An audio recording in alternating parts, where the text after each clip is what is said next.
But it isn't the beginning of the meal because that word is, I pause and try to pronounce appetizer? He smiles, but not in a way that makes me think he finds me childish or uneducated. He smiles at me like he is seeing an old picture of himself or reliving a memory that he had almost forgotten. It gets easier, he says. Give it time. And that's when I realize my uncle hasn't been showing me all this fancy stuff to impress me, but to convince himself. Chapter 10. I am rounding the corner to go up the next flight of stairs when I hear Sarah call out to me. Come here, she says, inviting me into her room where I have never been before. It is the biggest bedroom I have ever seen.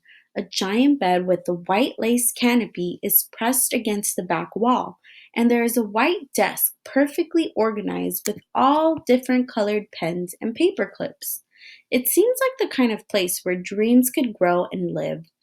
I can't believe Dad took you to Jeff Ruby's. Sarah says you like she is accusing me of a crime. Do you know the last time he took me out to dinner, just me and him? She asks, and I don't say anything because I don't know the answer.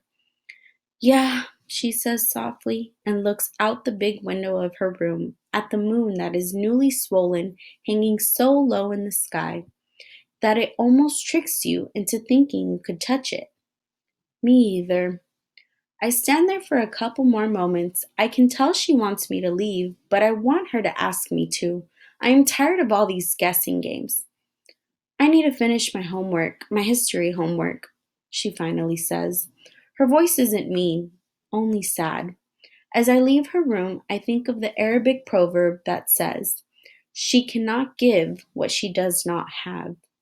I have never really understood what that means, but it seems wise, and like I might be learning to better understand it now. Chapter 11. Mama cannot believe that Uncle Mazen doesn't go to mosque. He makes excuses like he is busy with work, family, life, but Mama won't hear any of it. She finds a mosque on Clifton Avenue. It's only a 10-minute walk, she says to me, proud that she has found it, proud that she is attending, proud that she is walking there on her own. Sometimes when I am at school, she goes to the mosque and takes an English class. She has found her own version of Mrs. Ravenswood's class. When I get home from school, I practice with her. Hello, how are you? Good, thank you. Where's the bathroom? My name is Sahar. What is your name? One day she says to me in English, I miss home. I hug her tight, so proud of her. Me too, I say. Me too. Chapter 12. A few weeks later, Mama takes a nap in the late afternoon because the new baby is eating all of her energy. You're going to be a troublemaker, she says. And even though she is speaking to her belly, speaking to the baby, I can tell she is thinking about Isa. Aunt Michelle is busy raking leaves out of the backyard. Sarah is over at a friend's house, and Uncle Mazen is where he always is, work. That means that I am free to walk around our neighborhood. Mama doesn't like for me to walk alone because she worries I might get lost. Aunt Michelle tells her I will be fine, as long as it is light out. The sun is still out, even though the days are getting darker and darker, earlier and earlier. I walk down the sidewalks that are old and cracked, past wooden houses with slanted roofs, painted beautiful pastel colors.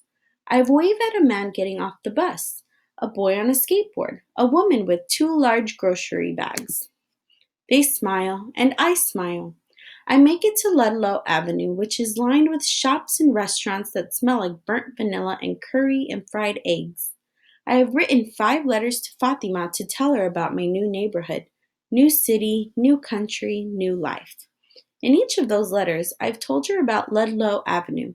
It is not bigger than any of the main streets back home, but it is so different. Different because of the different shops, restaurants, and people.